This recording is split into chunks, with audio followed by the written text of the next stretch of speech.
Welcome dear students. Last time we have completed karyokinesis of the mitosis. आपण mitosis मधलं न्यूक्लियसचे division 4 phases मध्ये बघितलं होतं. Prophase, metaphase, anaphase, telophase. आणि आपण त्याला ट्रिक ही सांगितलं होतं. Parent meet a teacher. Parent prophase, meet metaphase, a anaphase, teacher telophase.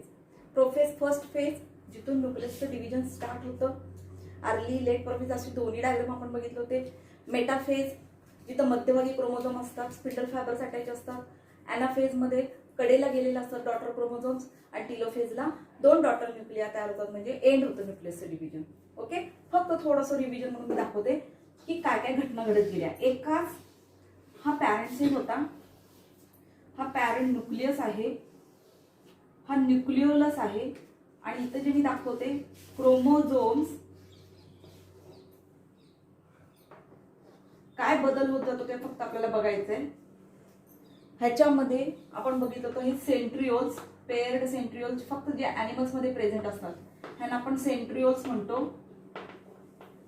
काय घडत गेलं वन बाय वन फक्त एक रिव्हिजन मारते. क्रोमॅटिनचं क्रोमोझोम होतं. क्रोमॅटिन मी काय शिकवलं होतं, लॉंग वायर दाखवली होती तुम्हाला, long thin coiled. During cell division chromatin becomes chromosome, that is they get short due to coiling short, okay, and looks like a thick. त्याला आपण म्हणतो हे क्रोमोझोम. हे क्रोमोझोम आहे. किती क्रोमोझोम दाखवले फॉर एक्झाम्पल डायग्रामॅटिक 1 2 3 4. ओके, ह्या न्यूक्लियसच्या जवळ असलेलं सेंट्रिओल ह्याचं खूप महत्त्वाचा रोल आहे सेल डिव्हिजनच्या वेळेस. विदाउट सेंट्रिओल तिथं सेल डिव्हिजन फेल होतं. म्हणून सेंट्रिओल हे जे ॲनिमलमध्ये आहे तर फक्त ॲनिमल्समध्ये, प्लॅंट्समध्ये नाही. आता हा जो पार्ट आहे तो न्यूक्लियोलस ऑर्गन आहे. काय घडत गेलं ह्याच्यात, काय घडतं, हा क्रोमोझोम उभा स्प्लिट होतो. Okay, chromosome get divided longitudinally. उभा स्प्लिट झाल्यामुळे तयार झाले सिस्टर क्रोमॅटिड्स. मी एकाच डायग्राम मध्ये बदल दाखवते. सिस्टर क्रोमॅटिड्स मागचा व्हिडिओ परत तुम्ही रिव्हिजन म्हणून बघू शकता. हे तयार झाले सिस्टर क्रोमॅटिड्स. एकसारखे असल्यामुळे आपण याला म्हणतो सिस्टर क्रोमॅटिड्स. हे तयार झाले सिस्टर क्रोमॅटिड्स. हे सगळं कशात चालू आहे तर प्रोफेज मध्ये. कशात चालू आहे, प्रोफेज पहिल्या फेज मध्ये चालू आहे. आणि सगळं न्यूक्लियसशी रिलेटेड. ध्यानात ठेवा, न्यूक्लियसचं डिव्हिजन चालू आहे. त्याच्यानंतर हे सिस्टर क्रोमॅटिड जिथं अटॅच आहेत त्या भागाला म्हणतो centromere. Without centromere there is no role in cell division. जसं आपण एक्झाम्पल पण सांगितलं, कारमध्ये जर ड्रायव्हरच नसेल भले तो मग त्या कारचा मालक असं कसे ना, चालवणार जर कोणी नसेल कार तर कार चालणार नाही ऑटोमॅटिक. ते जे दाखवलं जातं पिक्चर्स फिल्ममध्ये दॅट इज आर्टिफिशियली झालं, पण नैसर्गिकरित्या हे शक्य नाही. तसंच सेंट्रोमियर जर नसेल तर असे क्रोमोझोम सेल डिव्हिजनमध्ये भाग घेऊ शकत नाहीत. ओके, हे सेंट्रोमियर आणि सिस्टर क्रोमॅटिड्स.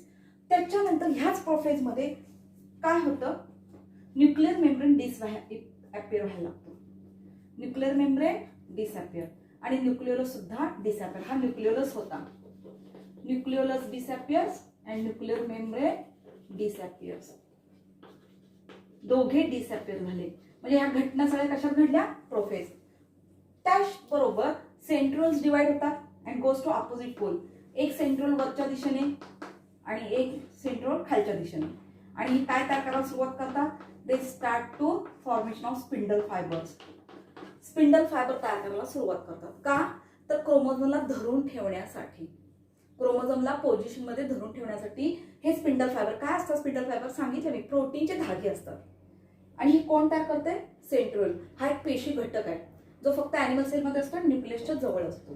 तर काय काय घटना घडली ह्याच्यात, chromatin becomes chromosome, ChromeOS divides longitudinally and form sister chromatid. Sister chromatid attached to the centromeres. Centrioles divide and goes to opposite poles. They start to forming the spindle fibers. Spindle fibers appear, but nuclear membrane nucleolus disappear.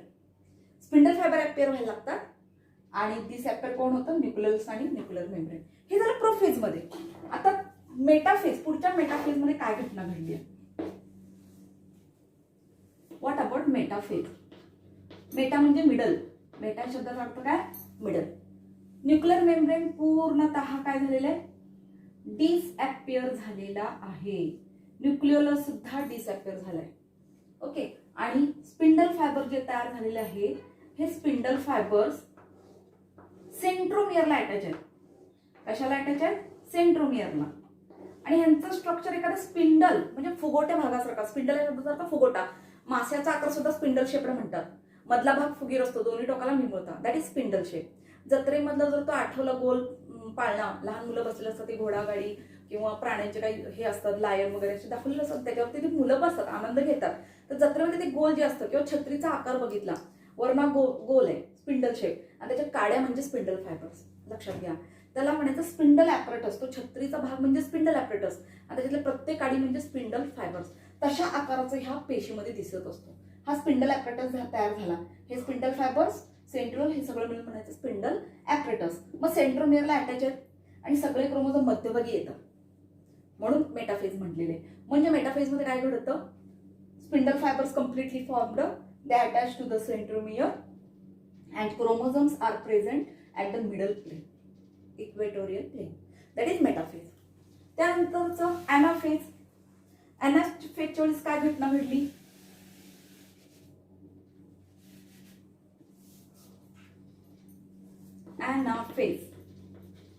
ॲनाफेजच्या वेळेस काय घटना घडली? तर हे जो chromosome होता centromere, हा जो क्रोमोझोम होता तो डिवाइड झाला. तो डिवाइड झाल्यामुळे काय झालं? डॉटर क्रोमोझोम्स तयार झाले.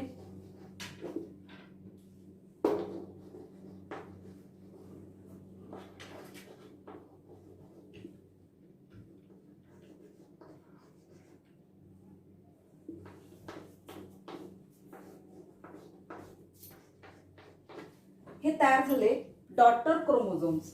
म्हणजे आतापर्यंत जे पॅरेंट क्रोमोझोम होते, डॉटर क्रोमोझोम, पॅरेंट मध्ये आपण मगाशी सुरुवातीला मोजले किती क्रोमोझोम होते, डायग्रामॅटिकली दाखवले 4 क्रोमोझोम. हे तयार झाले डॉटर क्रोमोझोम्स. Daughter chromosomes. आणि हे डॉटर क्रोमोझोम काय होतात माहितीये? कॉन्ट्रॅक्शन घडल्यामुळे, स्पिंडल फायबरचं कॉन्ट्रॅक्शन घडल्यामुळे तो सेंट्रोमियर डिवाइड होतो आणि डॉटर क्रोमोझोम तयार होतात. 4 डॉटर क्रोमोझोम वरती, 4 डॉटर क्रोमोझोम खाली तयार झाले. ओके. मग ह्या कॉन्ट्रॅक्शनच्या, स्पिंडल फायबरच्या कॉन्ट्रॅक्शनमध्ये ही घटना घडली आणि पोलला, अपोजिट पोलला गेल्यामुळे ह्या फेजचं नाव ॲनाफेज. मग कम्प्लिटली अपोजिट पोलला जातात. जेव्हा हे कम्प्लिटली अपोजिट पोलला पोहोचतात तेव्हा त्यांच्या भोवती तयार होतं nuclear membrane. Again nuclear membrane, nuclear membrane and nucleolus. Nucleolus reappear, कारण होते सुरुवातीला, डिसअपियर झाले आणि परत येतात, म्हणून त्याला शब्द आहे reappear. Nuclear membrane, nucleolus reappears and spindle fibres disappears. Spindle fibre disappear होतात. ही जी फेज झाली, एंड झालं, त्या फेजचं नाव आहे टीलोफेज. जी शेवटची फेज टीलोफेज, एंड फेज, जिथं न्यूक्लियस डिव्हिजन संपलं, एका पॅरेंट न्यूक्लियसचे 2 डॉटर न्यूक्लिया तयार झाले, ह्याला म्हणायचं डॉटर न्यूक्लिया. हे आपण सगळं शिकलोय, पण हे रिपीट केल्याशिवाय तुम्हाला सायटोकिनेसिस लक्षात येणार नाही, म्हणून मी परत दाखवलं. डॉटर न्यूक्लिया, एक वचन न्यूक्लियस आणि एक वचन न्यूक्लिया. डॉटर न्यूक्लिया, 2 डॉटर न्यूक्लिया तयार झाले आणि परत क्रोमोझोमचं क्रोमॅटिन तयार होतं. परत क्रोमोझोमचं काय होतं? क्रोमॅटिन तयार होतं.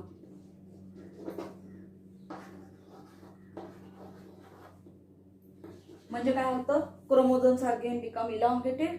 अनकॉइल्ड, कॉइलिंग होतं, ते कॉइल निघून जातं, अनकॉइल्ड होतं, त्यामुळे लांबीने वाढतं, लॉंग होतं, uncoiled, longer and looks like a thin, that is chromatin. हे तयार झालं परत क्रोमॅटिन. प्रोफेजच्या विरुद्ध टीलोफेज. जर डिफरन्स विचारला, give the difference between prophase and telophase. Prophase is the first phase of nuclear division. Telophase is the last end phase of the nucleus division. During prophase, nuclear membrane and nucleolus disappears. During telophase, nuclear membrane and nucleolus reappears. During prophase, spindle fibers appears, while in telophase, spindle fibers disappear. In prophase, parent nucleus acid is present, but in telophase, formation of 2 daughter nuclei. आता मजेशीर बघा, मगाशी मी जी आकृती काढली होती सुरुवातीला, 4 chromosome दाखवले होते हे क्रोमॅटिन व्हायच्या अगोदर. 4 वरती 4 आणि खाली 4 दाखवले होते. ॲनाफेजची आकृती पण आठवा. वरती 4 गेले डॉटर क्रोमोझोम, खाली 4 गेले. पॅरेंट मध्ये सुद्धा 4 होते, म्हणजे डॉटर मध्ये सुद्धा 4 समान वाटणी झाली. म्हणून मायटॉसिसला आपण म्हणतो equational division. Mitosis is also non as equational division.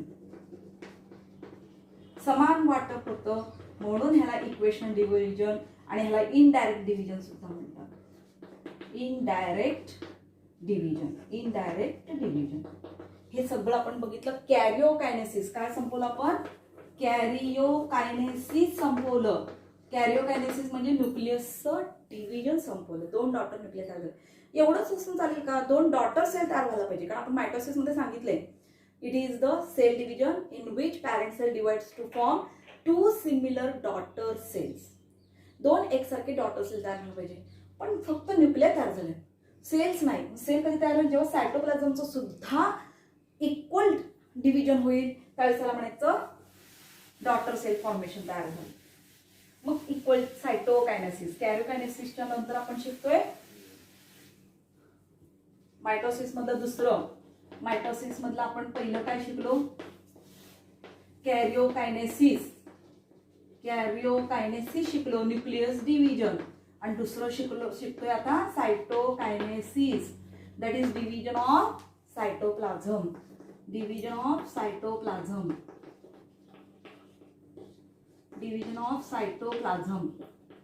काय घडतं बघा. हा पॅरेंट सेल आहे, टीलोफेज मध्ये आहे. फेज मी आहे तसे क्रोमोझोम, अजून क्रोमॅटिन व्हायच्या अगोदरचं क्रोमोझोम दाखवते म्हणजे लक्षात येईल किती क्रोमोझोम आहेत. 4 क्रोमोझोम आहेत.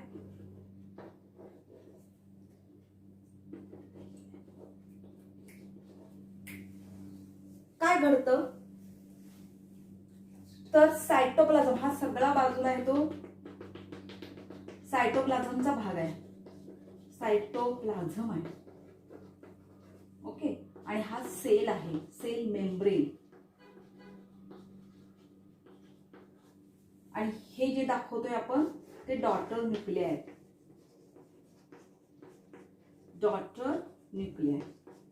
ठीक आहे. सायटोप्लाझमचं सुद्धा डिव्हिजन घडत असताना काय होतं? एक कॉन्स्ट्रिक्शन म्हणजे भेग म्हणतो आपण, छेद, ग्रूव, खाच तयार होत जाते. एक constriction appears in the middle of the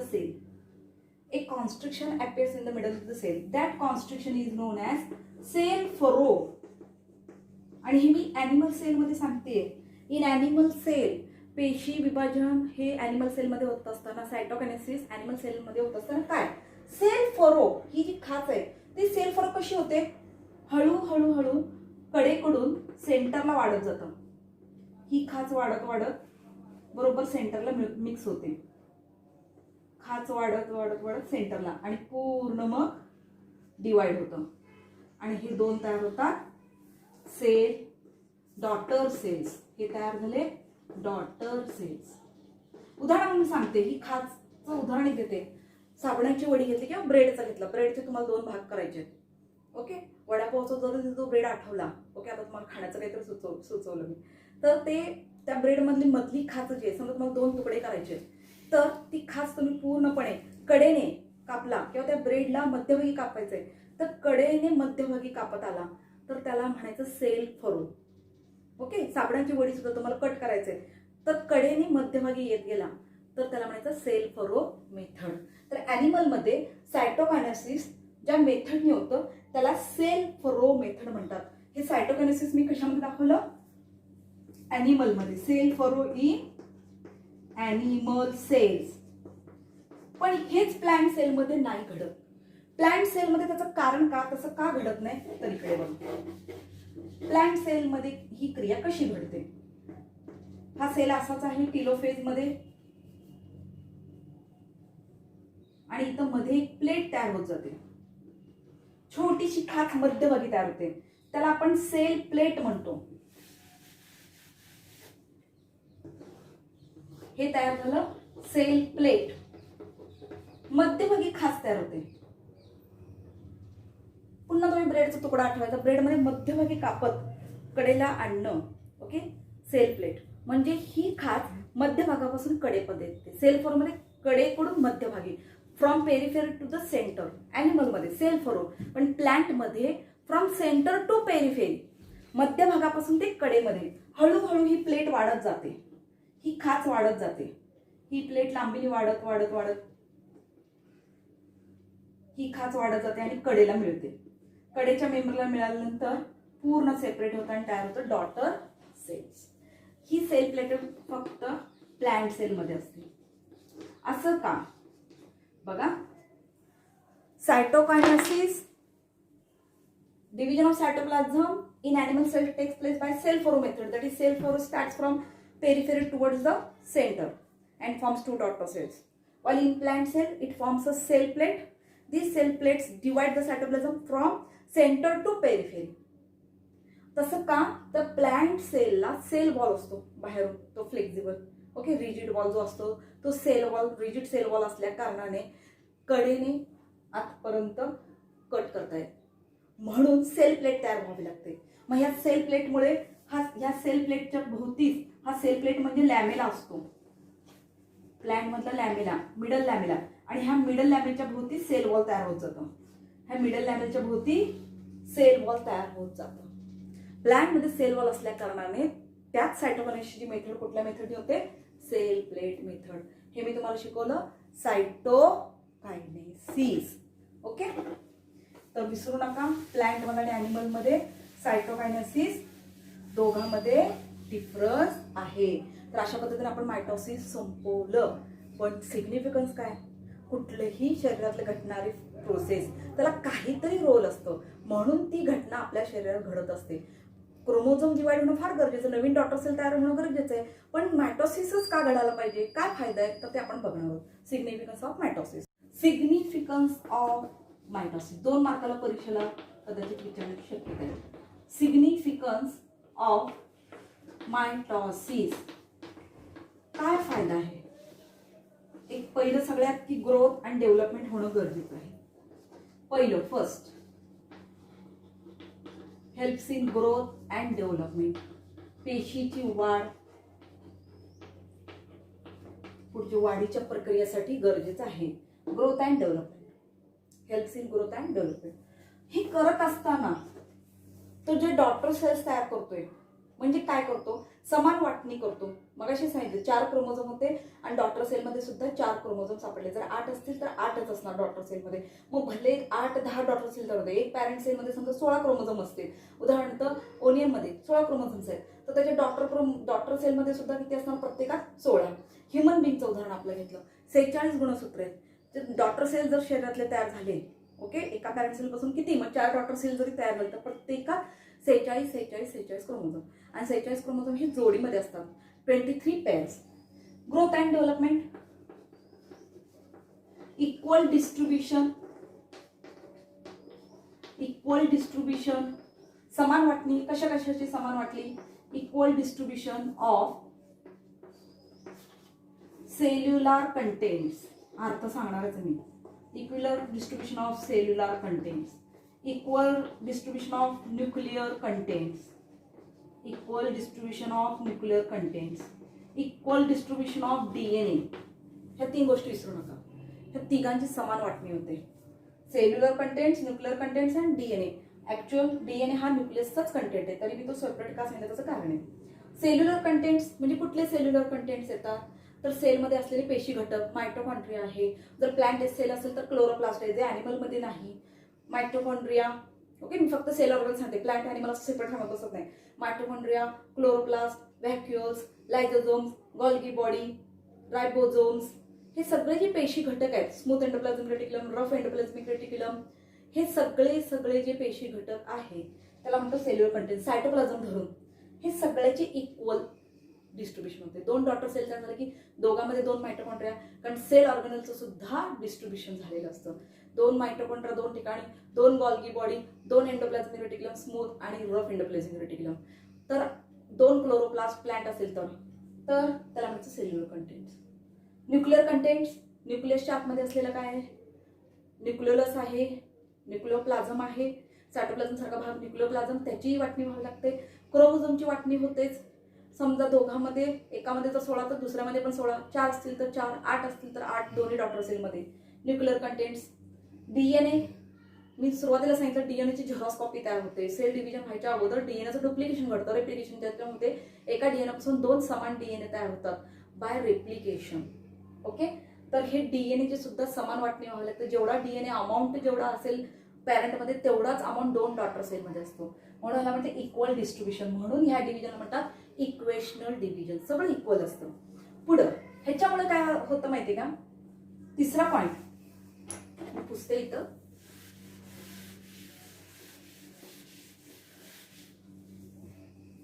ह्या घटनेमुळे काय होतं, they maintains genetic makeup.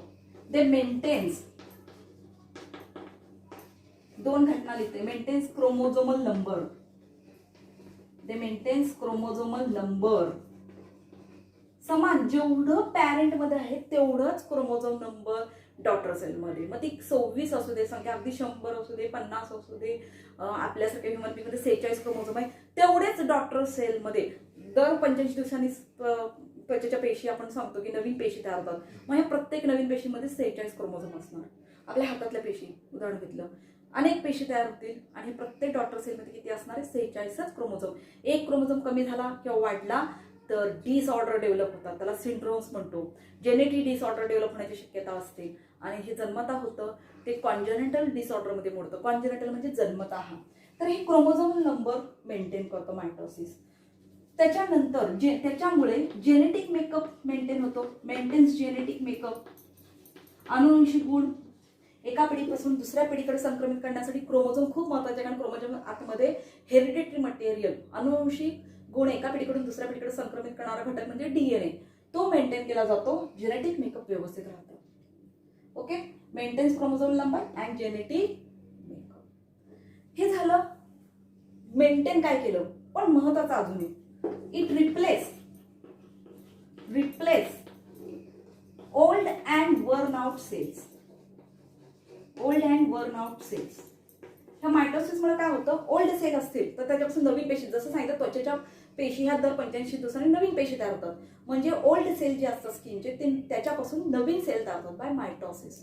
वर्न out cell, एखादी पेशी खराब झाली तर त्याच्यापासून नवीन पेशी तयार होईल, दुसरी पेशी तयार होईल आधीच्या पेशांचा. वर्न आउट सेल जर तसेच राहिले शरीरात तर जखम वाढत जाईल आणि इन्फ्लेमेशन होण्याचे चान्सेस वाढतील. तर हा धोका आहे. हा धोका होणे म्हणून मायटोसिस फार गरजेचं आहे. हे मायटोसिसमुळे काय होतं, old and worn out cells replace होतात आणि त्यांची जागा नवीन पेशी घेते. That is the significance of mitosis. आता आपण शिकलो तो मायटोसिसचा भाग शिकलो, बरोबर, ज्याच्यात ग्रोथ अँड डेव्हलपमेंट होते. ठीक आहे, ग्रोथ अँड डेव्हलपमेंट म्हणजे जन्म होतो, नवीन पेशीचा उगम होतो, आधीची पेशी जाऊन त्याच्यापासून नवीन पेशी तयार होते, जन्म होतो. पण जन्माचा एंड मृत्यू सुद्धा होतो. म्हणजे ह्या सेलचं फक्त जन्म होतच नाही, ग्रोथ जर होत असेल सेलची जर ग्रोथ होत असेल तर सेलची डेथ सुद्धा होते. हे ऐकायला कसं तरी वाटते आपल्याला, बरोबर आहे. मग सेलची डेथ होण्याची कारण वेगळे आहेत. सेल इंजुरी असेल, जखम झाली असेल, बऱ्याच वेळा समजा आपलं फिंगर नेल्स काहीतरी कट झालंय, काहीतरी जखम लागले, पळताना धावताना किंवा कुठेतरी चालताना आपल्याला जर जबरदस्त मुक्का मार बसला असेल, accidental cases, minor accidental cases, त्यावेळी बऱ्याच सेल्स डेड होऊ शकतात. इंटरनल सुद्धा जे आपल्या डोळ्यांनी दिसत नाही, बऱ्याच वेळा सेल डेथ होते. आरबीसीचं उदाहरण घेतलं, तांबड्या रक्तपेशी 120 दिवस जगतात. ओके, त्याचं जन्म आयुष्यमान ठरलेलं आहे. प्रत्येक सेलचं काहीतरी लाईफ स्पॅन ठरलेलं असतं. मी स्किनचं उदाहरण दिलं, स्किनच्या पेशी ह्या दर 85 दिवसांनी बदलत असतात. सेल डेथ घडतं. मग सेल डेथ घडायला फक्त सेल इंजुरी, ऍक्सिडेंटल आहे, ऍक्सिडेंटल केसेस आहे, इंटरनल इंजुरी आहे, इंटरनल बॉडी फॅक्टर्स, शरीरातल्या अनेक काही घडामोडी असतील त्याच्यामुळे सेलची डेथ होते. सेल इंजुरी आहे, ऍक्सिडेंटल केसेस आहे, एन्व्हायरमेंटल फॅक्टर आहे, निसर्गातल्या घडामोडी, एन्व्हायरमेंटचा इफेक्ट, पोल्युशन असेल का, तर अनेक गोष्टींचा इफेक्ट आपल्या बॉडीवर एन्व्हायरमेंटल फॅक्टर्स आहेत. तर या सगळ्या घटनांमुळे जी सेल डेथ होते. मग ही सेल डेथ होत असताना काय नेमकं घडतं, आपल्याला ग्रोथ कळली, ग्रोथ डेव्हलपमेंट म्हणजे मायटोसिस. आणि जर पॅरामिशन सारखं उदाहरण घेतलं, अमिबा सारखं उदाहरण घेतलं तर आपण त्याच्यात शिकलो अमायटोसिस उदाहरण. पण आता मी इथं उदाहरण सांगितलं सेल डेथ. मग ही सेल डेथ का होते आणि गरजेचं आहे का? ऑफकोर्स काही ठिकाणी सेल डेथ होणं गरजेचं आहे. सपोज सेल डेथ नाही झाला, जरा विचार केला ओके, पृथ्वी तलावरचं उदाहरण देते मी, सेल डेथ राहू दे बाजूला. समजा आयुष्यमान खूप वर्ष जगले, खूप आधीच आपण म्हणतो लोकसंख्या भरपूर आहे आणि जर डेथची संख्या नसेल, ओके, म्हणून तर निसर्गाने किमया ठेवली आहे की जन्मानंतर मृत्यू पण असतो. तो मृत्यूचा दर प्रत्येकात कमी जास्त. अनेक जर सजीव सगळेच जगायला लागले पृथ्वीवरती, सगळे प्राणी जगायला लागले, सगळी माणसं जगायला लागली, तर पृथ्वीवर जागा पुरणार नाही. बरं, राहण्यासाठी जे आपल्याला जीवनाच्या आवश्यक वस्तू, पाणी, अन्न, निवारा, ह्या गोष्टींचा तुटवडा निर्माण होईल, एकमेकांमध्ये भांडणं सुरुवात होते. ओके, मग हे होऊन एवढे निसर्गाने 2 घटना ठेवले की जन्म असेल तर त्याला मृत्यू सुद्धा असेल. तसंच सेलच्या बाबतीत आहे. समजा सेलचं ग्रोथ आणि डेव्हलपमेंट खूप प्रमाणाच्या बाहेर, ॲबनॉर्मल ग्रोथ घडायला गेली, खूप डेव्हलपमेंट घडायला लागली, ॲबनॉर्मल डेव्हलपमेंट, मग पेशीचा ॲबनॉर्मल इन्क्रीज इन सेल्स होईल, abnormal increase in the number of cells, abnormal increase in the size and shape, ह्या सगळ्यामध्ये घटना जर घडत गेलं तर तिथं होणारा तो डिसऑर्डर, ड्रेडफुल डिसीज म्हणजे कॅन्सरसारख्या घटना घडतात. ओके, त्याला कारण वेगळे आहेत. कॅन्सर होण्याची कारण कार्सिनोजेनिक एजंट्स वेगळे आहेत, त्या भागात आपण शिरत नाही. पण कॅन्सर हे उदाहरण काय, abnormal growth of the cells, abnormal increase in the number of cell, that is the cancer, tumour. मग हे होऊ नये म्हणून आपल्या शरीरात वैशिष्ट्यपूर्ण अशी एक सेल डेथ होण्याची घटना आहे, ती आपण शिकणार आहोत. पण त्याच्याबद्दल समजा ऍक्सिडेंटल सेल इंजुरी झाली, ऍक्सिडेंटल जर सेल इंजुरी झाली, काय घडतं, एखाद्या पेशीला इंजुरी झाली, सेल इंजुरी झालं, त्या सेलच्या बाबतीत आता हा हेल्दी सेल आहे, हा न्यूक्लियस आणि बाजूला असलेल्या सगळ्या पेशी घटक मी डायग्रामॅटिक दाखवते. हा आहे हेल्दी सेल, हेल्दी सेल आहे. इंजुरी झाली, त्याला काय घटना घडतं, तो स्वेल होईल, स्वेलिंग ऑफ द सेल. बघा काय घटना घडते, स्वेलिंग घडतं. इंजुरी झाली की स्वेलिंग होईल, फुगेल तो, स्वेलिंग ऑफ द सेल, नीट लक्ष द्या. And loss the integrity of the plasma membrane. इतका आकाराने तो वाढेल माहिती का, सेल इन्क्रीज इन व्हॉल्यूम, आकारमान वाढत जाईल, स्वेलिंग होतंय, आकारमान वाढतोय आणि त्याच्यामुळे प्लाझ्मा मेम्ब्रेन जो असतो, सेल मेम्ब्रेन किंवा प्लाझ्मा मेम्ब्रेन, तो लॉस व्हायला लागतो, ब्रेक व्हायला लागतो. Loss of the plasma membrane integrity म्हणजे तो जो धरून भक्कम होता पेशीला प्रोटेक्टिव्ह मेम्ब्रेन म्हणून, ती इंटिग्रिटीच निघून जाते, टाइटनेस निघून जातो, कारण इंजुरी झाली, पेशी जखम झालेली. ओके, स्वेलिंग घडतं, प्लाझ्मा. नुसतं सेल इंजुरी नाही, एखादा टॉक्सिक पदार्थ शिरल्यामुळे सुद्धा त्या पेशीची डेथ होते. एखादा विषारी पदार्थ त्या पेशीमध्ये शिरत असला तर त्यावेळी सुद्धा सेलची डेथ होते. आणि ती का होते, आणि त्यावेळेस काय घटना, एखादा समजा विषारी पदार्थ शिरला हेल्दी सेलमध्ये तर तो स्वेल होतो, प्लाझ्मा मेम्ब्रेन लॉस व्हायला लागतं आणि आतमध्ये असलेला सायटोप्लाझम लीक व्हायला लागतो. Leakage of cellular contents, leakage of cellular contents, leakage of cellular contents, leakage of cellular contents, cellular contents leakage व्हायला लागतं. ओके, मग सगळे हे लीकेज झाल्यानंतर कुठं पसरतं, तर पेशीच्या बाजूनी फ्लूइड जो असतो त्याला एक्स्ट्रा सेल्युलर फ्लूइड म्हणतो. एक्स्ट्रा म्हणजे बाहेर, सेलच्या बाहेर, म्हणून एक्स्ट्रा सेल्युलर फ्लूइड मध्ये हा मिक्स व्हायला लागतो. त्याच्यामुळे बऱ्याच वेळेला इन्फेक्शन, इन्फ्लेमेशन म्हणतो त्याला, होण्याची शक्यता असते. ओके, आणि त्या क्रियेला, अशा सेल डेथला म्हणतो, अशा सेल डेथला नाव आहे नेक्रॉसिस. ही ज्या पद्धतीचं सेल डेथ झालंय त्याचं नाव necrosis. It is a accidental death. कुठल्या प्रकारचं सेल डेथ आहे, ऍक्सिडेंटल सेल डेथ आहे. Necrosis is a accidental cell death due to cell injury, environmental factor, internal factors, due to internal injury. आतमध्ये जर काही जखम झाली असेल तर आतल्या आत, if there is any toxic material enters inside the cell, at that time what happens, healthy cells becomes swells, plasma membrane get lost, integrity of the plasma membranes lost, cell volume increases, no doubt. Okay, leakage of the cellular contents which get mixed up with the extracellular fluids, so there is a chances of inflammation or injury, infection. ह्याचं chances जास्त असतो. नेक्रॉसिस, आणि त्या क्रियेला accidental Kesla आपण म्हणतो नेक्रॉसिस. आणि हे पॅसिव्ह प्रोसेस आहे. कुठली प्रोसेस ही, पॅसिव्ह प्रोसेस. पॅसिव्ह प्रोसेस आणि ऍक्टिव्ह कधी वापरतात मी सांगणार त्याचा अर्थ. ओके, सांगणार ते थोडं दुसरे कंटेंट शिकवल्यावर. हे झालं नेक्रॉसिस. काय घडतं नेक्रॉसिस मध्ये, स्वेलिंग घडतं, increase in cell volume, swelling, increase of cell volume, integrity of the plasma membrane lost, and leakage of the cellular contents, and they may be cause inflammation or infection. Inflammation मराठीत अर्थ म्हणतो दाह होणे. Inflammation, it may cause inflammation. Okay, तर cell डेथचा आपण एक प्रकार आता बघितला, accidental cell death, that is necrosis. तर ह्या सेल डेथचे दोन प्रकार आहेत. शरीरामध्ये दोन प्रकारचे सेल डेथ होते आणि ह्या सेल डेथ कशासाठी गरजेचं असतात? सेलच्या सर्वायव्हलिसाठी. Why cell death is essential for the survival of the cell. Survival म्हणजे जगणे, सर्वायवल ऑफ द सेल. पेशी जगाव्यात, दुसऱ्या पेशी सुद्धा आनंदाने राहाव्यात. ओके, प्रमाणाच्या कुठलीही गोष्ट प्रमाणाच्या बाहेर झालं तर ते धोकादायक असतं. अति तेथे माती म्हणतो आपण. तसं सेलचं पण होणे म्हणून निसर्गाने ती किमया ठेवली. सेल ग्रोथ डेव्हलपमेंट जरी घडत असलं, सेलचं उगमत असलं, तर डेथ सुद्धा काही पेशींची घडून येते. त्याच्यामुळे आपल्या शरीरात सेलचं जे आहे ते बॅलन्स राहतं ह्या सेल डेथमुळे. त्यातला एक प्रकारात आपण शिकलो नेक्रॉसिस, हा ऍक्सिडेंटल सेल डेथ आहे. पण दुसरा जो डेथ असतो तो प्लॅन्ड करून, प्री प्लॅन्ड सेल डेथ. तो प्लॅन केला जातो की बाबा ह्या पेशीला मारायचं आहे, किल करायचं आहे. प्री प्लॅन्ड, प्रोग्रॅम्ड सेल डेथ म्हणतो आपण, आणि त्याचं नाव आहे अपॉप्टोसिस. बघा दोघांच्या शब्दामध्ये एंड काय आहे? सिस, नेक्रॉसिस, अपॉप्टोसिस. आणि हे ऍक्सिडेंटल डेथ आहे. नेक्रॉसिस हे ऍक्सिडेंटल सेल डेथ आहे, ऍक्सिडेंटल डेथ आहे. आणि अपॉप्टोसिस हे प्रोग्रॅम्ड प्लॅन्ड डेथ आहे, प्रोग्रॅम्ड सेल डेथ. बघा प्लॅनिंग केलेलं असतं, प्रोग्रॅम्ड सेल डेथ. मी थोड्या त्याची इमेज दाखवणार आहे तुम्हाला. इमेज दाखवल्यावर तुमच्या लक्षात येईल. मी तात्पुरतं तुम्हाला आकृती दाखवते डायग्रामॅटिक. प्रोग्रॅम्ड cell death. इथं ठरलेलं असतं की ह्या पेशीला मारायचं. कुठल्या पेशीला जनरली मारतात हे? की ज्या पेशी प्रमाणाच्या बाहेर वाढले. उदाहरणार्थ कॅन्सर सेल्स. ओके, जनरली सगळ्यांना काय कॅन्सर होत नाही. कॅन्सर होण्याची कारण वेगळे आहेत. मी मगाशी सांगितलं की आपण त्या टॉपिकमध्ये पूर्ण शिरणार आहोत. कॅन्सर होण्याची वेगळी कारण नेटवर तुम्हाला अधिक माहिती मिळेल. ओके, कार्सिनोजेनिक एजंट्स आहेत, तर ऑन्कोजिन आहे, त्याला जेनेटिक फॅक्टर जो आहे ऑन्कोजिन, त्याचा काहीतरी रोल आहे. तर ह्या संबंध त्या कॅन्सरशी निगडीत आहे. हा ड्रेडफुल डिसीज आहे.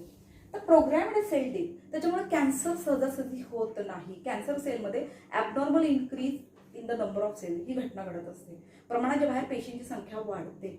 ओके, त्यामुळे कॅन्सर होतो. मग हे होऊ देत नाही अपॉप्टोसिस. इव्हन काही उदाहरण आहेत. उदाहरण म्हणून देते, बेडूक हा प्राणी तुम्हाला सगळ्यांना माहिती आहे, उभयचर प्राणी. हा जमिनीवर राहतो आणि पाण्यातही राहतो, म्हणून त्याला उभयचर म्हणतो. Amphibian animal which lives in water as well as on land. But life cycle of this animal occurs from the water. पाण्यामध्ये तो अंडी घालतो, त्या अंड्यापासून त्याचं जो सगळं जीवनमान आहे टॅडपोल्स म्हणतो. त्याचा जो असतो तो यंग वन्स तो टॅडपोल असतो. बाहेर आल्यानंतर जो फ्रॉग असतो तो ॲडल्ट फ्रॉग. मग त्या सुरुवातीला फ्रॉगला जो ॲडल्ट फ्रॉग असतो त्याला टेल नसतं. ओके, टेल ॲब्सेंट असतो. पण त्याचे जे यंग वन्स असतात टॅडपोल, त्याला मात्र काय असतं? टेल असतं. मग नंतर तो टेल का नसतो? जेव्हा तो मोठा होतो, ॲडल्ट होतो, ओके, त्यावेळेस तो टेल नाहीसा कसा होतो? तर त्याच्या पेशी सगळ्या नाहीसे होतात, डेड होतात. आणि ती क्रिया म्हणजे अपॉप्टोसिस. त्या प्राण्यामध्ये apoptosis. Apoptosis is the unique to all cells, to all animals. Unique म्हणजे काय? सगळ्यामध्ये घडतं हे. युनिक टू ॲनिमल सेल्स, मी शब्द वापरला, खूप महत्वाचा आहे. Unique to animal cell, unique to animal. सगळ्या प्राण्यांमध्ये अपॉप्टोसिस घडतं आणि त्याच्यामुळे सेलचा नंबर बॅलन्समध्ये राहतो आणि सर्वायव्हलिटी व्यवस्थित घडते. म्हणून ही क्रिया फार गरजेची आहे अपॉप्टोसिस. ओके, प्रोग्रॅम्ड सेल डेथ कसं घडतं मी आकृती जरासं दाखवते. इथं हा हेल्दी सेल आहे, न्यूक्लियस आहे तसं व्यवस्थित, बाकीचा हा घटक हेल्दी सेल. सेलला आता सुसाईड करायचंय, प्रोग्राम ठरलेला आहे. सेल सुसाईड सुद्धा म्हणतात ह्याला, आत्महत्या म्हणतो आपण. सेल सुसाईड करणारे प्रोग्राम ठरलेला आहे की ह्याला मारायचंय. कसं घडतं? आणि हे घडण्यासाठी एनर्जी लागते. दिस प्रोसेस रिक्वायर्स एनर्जी, म्हणून अपॉप्टोसिसला ऍक्टिव्ह प्रोसेस म्हटलेले. ऍक्टिव्ह प्रोसेस आणि नेक्रॉसिसला पॅसिव्ह म्हटले. ज्या प्रोसेसला जी प्रोसेस घडण्यासाठी एनर्जीची आवश्यकता असते. मग ऍक्टिव्ह हा शब्द कुठेही बायोलॉजीमध्ये येऊ द्या, लक्षात घ्या. तर ऍक्टिव्ह प्रोसेस हा शब्द हा अर्थ असे की ज्या प्रोसेसमध्ये एनर्जी, ऊर्जेची आवश्यकता असते, ऊर्जेच्या मदतीशिवाय ती प्रोसेस होत नाही, त्या प्रोसेसला ऍक्टिव्ह प्रोसेस म्हणतात. आणि पॅसिव्ह जिथे एनर्जीची आवश्यकता नाही, सहज ती प्रोसेस घडते, त्याला म्हणतो पॅसिव्ह प्रोसेस. उदाहरणार्थ पेशीमध्ये पाणी सहज जाणं. आपण जे काही पाणी पितो किंवा शरीरातले जे पाणी आहे एका पेशीकडून दुसऱ्या पेशीकडे ते वाहत जातं. मग हे पाणी जाणं सहज पेशीच्या मेम्ब्रेनमधून, सेल मेम्ब्रेनमधून पेशीच्या आतमध्ये जे जाणं आहे हे पॅसिव्ह ट्रान्सपोर्ट आहे, जिथं एनर्जी लागत नाही. पण ग्लुकोज सारखा पदार्थ, ग्लुकोज हा फूड आहे, शर्करा, हा ग्लुकोज जर पेशीच्या आतमध्ये जायचं असेल, हा अन्न घटक, तर त्याला एनर्जी लागते. मग ही प्रोसेस झाली ऍक्टिव्ह ट्रान्सपोर्ट. म्हणजे लक्षात घ्या, ऍक्टिव्ह प्रोसेस किंवा ऍक्टिव्ह ट्रान्सपोर्ट किंवा ऍक्टिव्ह डिफ्युजन, जिथे जिथे हा शब्द असेल ओळखायचं की ती घटना घडायला एनर्जी लागते. आणि पॅसिव्ह शब्द, passive transport, passive diffusion, passive process जिथं असेल की तिथं energy, no energy is required, त्याला पॅसिव्ह. म्हणजे नेक्रोसिस ही घटना घडताना, ही सेल डेथ घडताना एनर्जी लागत नाही, पण ही घटना घडताना काय लागतं, एनर्जी. आणि ही केमिकल रिॲक्शन होतात ह्याच्यात. तुम्हाला डिटेल नाही सिलेबसमध्ये, लक्षात घ्या, फक्त काय होते क्रिया समजून घ्या.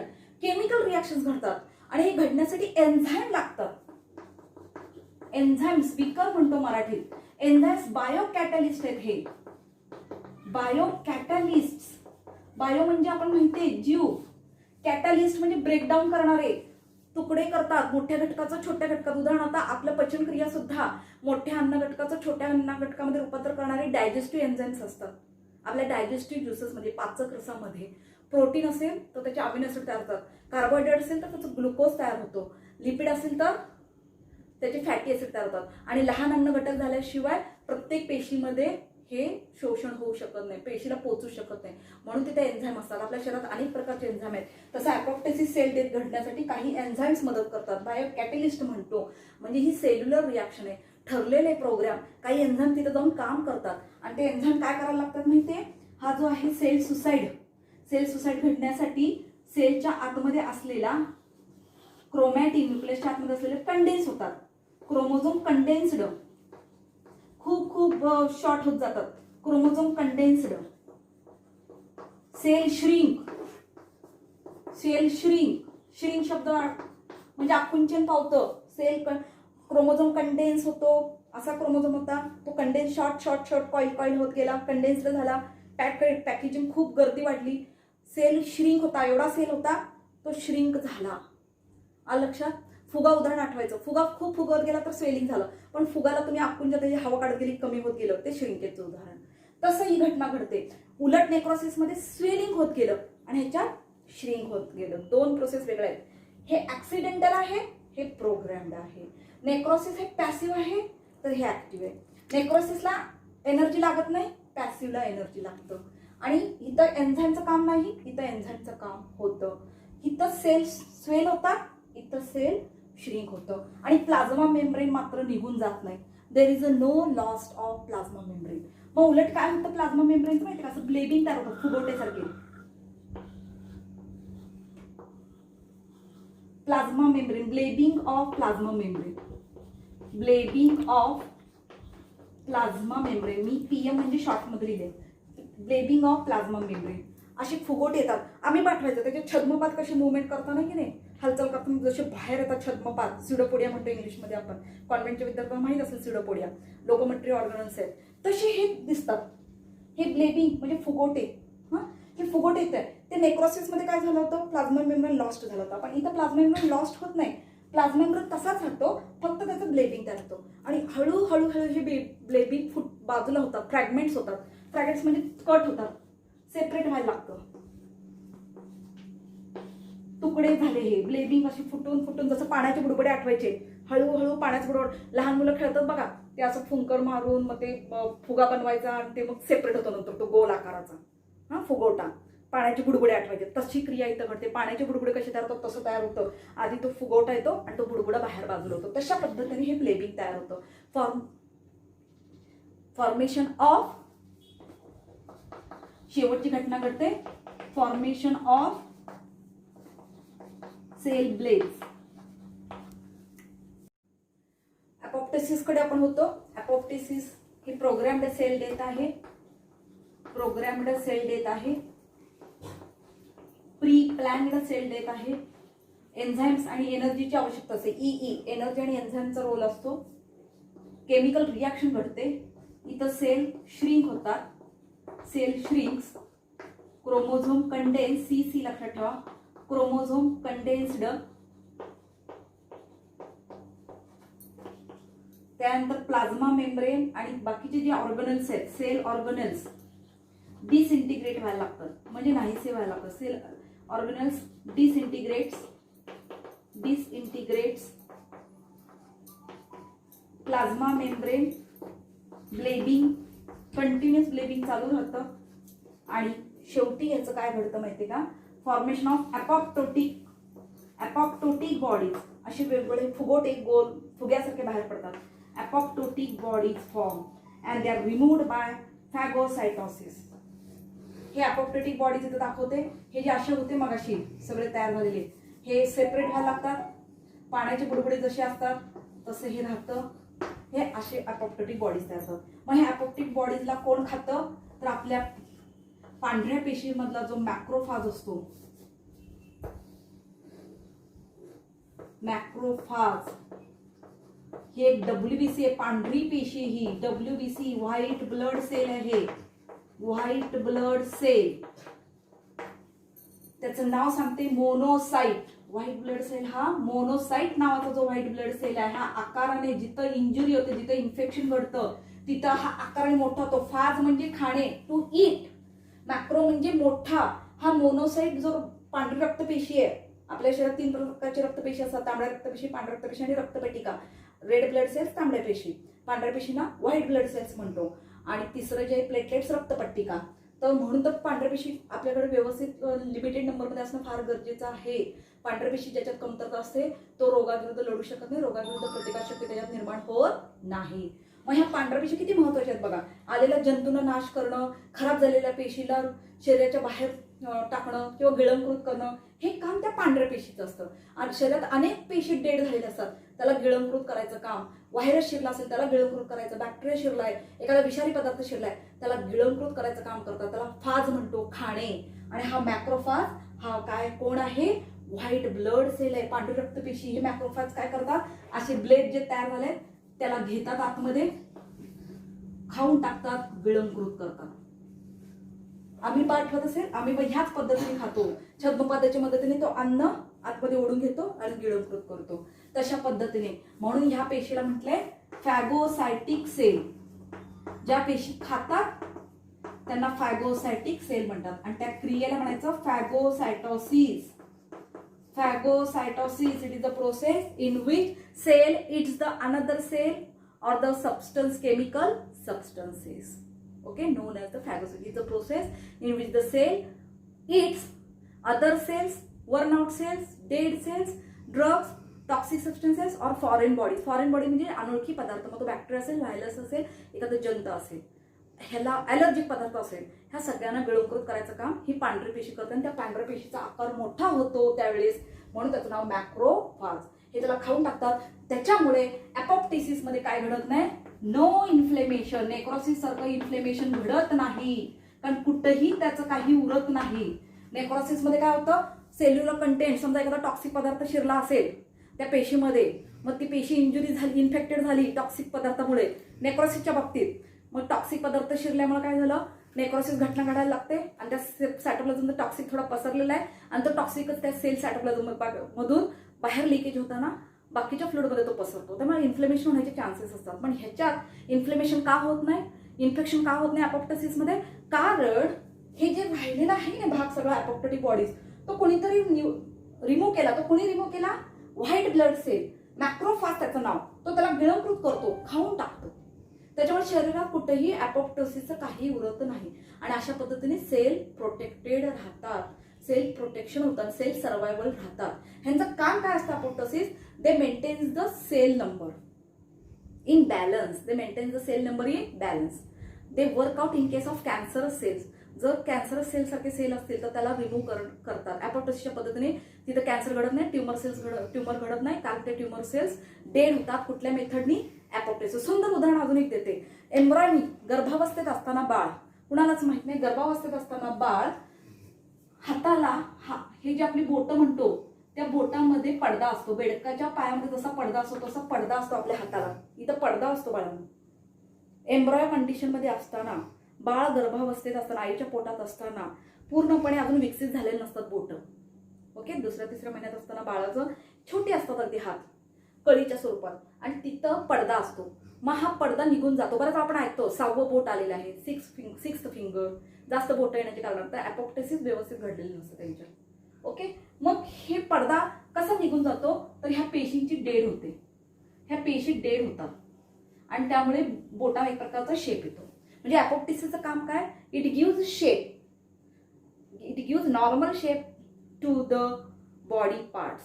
म्हणजे एखादा गर्भ वाढत असताना त्याच्या प्रत्येक अवयवाला, त्याच्या प्रत्येक बॉडी पार्टचं उदाहरण म्हणून तुम्हाला सांगितलं, फिंगर एक उदाहरण दिलं, तर त्याला व्यवस्थित पायांची बोटं, हातांची बोटं व्यवस्थित आकारात का आहेत बघा, कारण ह्याच्यामध्ये गॅप आहे की नाही, तिथं पडदा होता, तो पडदा निघून गेला, त्याच्या पेशी मरून गेल्या, त्या कुठल्या मेथडनी, अपोप्टोसिस, म्हणून आपली बोटं व्यवस्थित आकाराने, त्याच्यात गॅप आहे. ओके, हे उदाहरण ते अपोप्टोसिसचं उदाहरण आहे.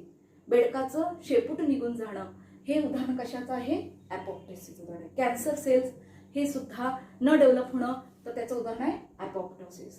आता दोन्हीमध्ये फरक, नेक्रोसिस आणि अपोप्टोसिस, तुम्हाला ते इमेज मी दाखवणार आहे, त्याच्यात बघायला मिळणार आहे. नेक्रोसिस ऍक्सिडेंटल डेथ आहे, अपोप्टोसिस प्रोग्राम्ड सेल डेथ आहे, प्री प्लॅन्ड सेल डेथ आहे. Necrosis is a passive process, do not required energy. Apoptosis is a active process, requires energy and enzymes. Okay, necrosis, what happens, cell swells, increase in cell volume, here cell shrinks. Plasma membrane integration lost in necrosis, here plasma membrane bleeding of the plasma membrane takes place. There is a leakage in necrosis, leakage of the cellular contents. Here is no leakage of the cellular content, but apoptotic bodies are formed. There is a chances due to leakage of the cellular contents into the extracellular fluid, there is a chances of inflammation, okay, infection, but there is no inflammation because they are removed by phagocytic cell, that is macrophage. Macrophage removes these apoptotic bodies by phagocytosis. Okay, this is all about the apoptosis. Now come to the point, image. आता image आपण बघणार आहोत. Okay, तर ती image बघायचे. Image मी short मध्ये जरा सांगते काय आहे इमेज.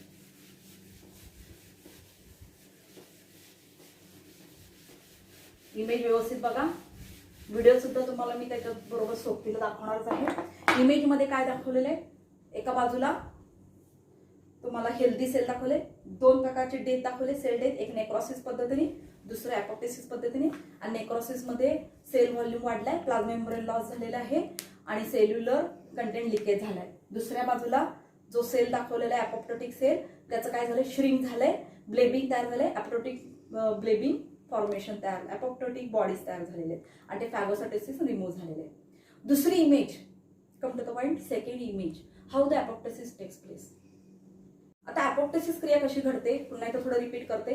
सेल हेल्दी आहे, प्री प्लॅन्ड सेल डेथ व्हायला लागले, एन्झाईमचे काही एन्झाईम्स इथं काम करायला लागतात, एनर्जी लागते, energy in the form of ATP, adenosine triphosphate. काय घटना घडायला लागली आहे, तर हेल्दी सेल आहे, तर प्री प्लॅन्ड चालू आहे, program cell death, cell suicide व्हायला लागलाय, सेल श्रिंक व्हायला लागलाय, सेलच्या आतमध्ये असलेला क्रोमोझोम कंडेन्स व्हायला लागलाय. त्याच्यानंतर जे सेल्युलर ऑर्गनल्स आहेत, न्यूक्लिअर ऑर्गनल्स आहेत, हे डिसइंटिग्रेट व्हायला. मेम्ब्रेन, प्लाझ्मा मेम्ब्रेन हा कंटिन्युअस ब्लेबिंग मध्ये ब्लेबिंग व्हायला लागले, त्याचं ब्लेबिंग होता होता फ्रॅगमेंट्स तयार व्हायला लागतात. फ्रॅगमेंट म्हणजे सेपरेशन, तुकडे पडतात आणि तुकडे झाल्यानंतर प्रत्येक तुकडा हा अपोप्टोटिक बॉडीज, त्याचं नाव apoptotic bodies, formation of apoptotic bodies. आणि हा बॉडीज गिळंकृत कोण करतं, कोण खातं, तर मॅक्रोफेज जो व्हाईट ब्लड सेल आहे तो त्याला गिळंकृत करतो, त्या क्रियेला म्हणतो फॅगोसायटोसिस. हे झालं अपोप्टोसिस. तर डिफरन्स परीक्षेला जर विचारलं तर लिहिता आला पाहिजे, 2 मेथड आहे सेल डेच्या, एक नेक्रोसिस आणि दुसरा आहे तो अपोप्टोसिस. आणि अपोप्टोसिसचं उदाहरण मी सांगितलं, during embryonic development it gives a normal shape to the fingers because the web which is present in embryonic development, the web get destroyed by apoptosis. So there is a normal shape of the fingers. Even loss of the tail in the frog during formation of adult frog, that is the case of apoptosis. And apoptosis plays an important role in maintaining the number of cell in balance. So along with the cell growth development, along with the formation of daughter cell, the another process in the life cycle of the cell, that is cell death, is also important for the survival of the cell. Now we are going to see the videos. Consent with this necrosis app. 2 videos आहे, ते व्यवस्थित बघा, ज्याच्यामुळे तुम्हाला concept अजून clear होईल. आणि काय शंका असेल तर फोन नंबर माझा दिलेला आहे, मेल आयडी आहे, तुम्ही मला त्याच्याने इंटरॅक्ट करू शकता. आणि ऑफलाईन पण चालू आहे, त्यावेळी तुम्ही ऑफलाईनच्या तासाला सुद्धा मला तुम्ही हे विचारू शकता. Okay, thank you.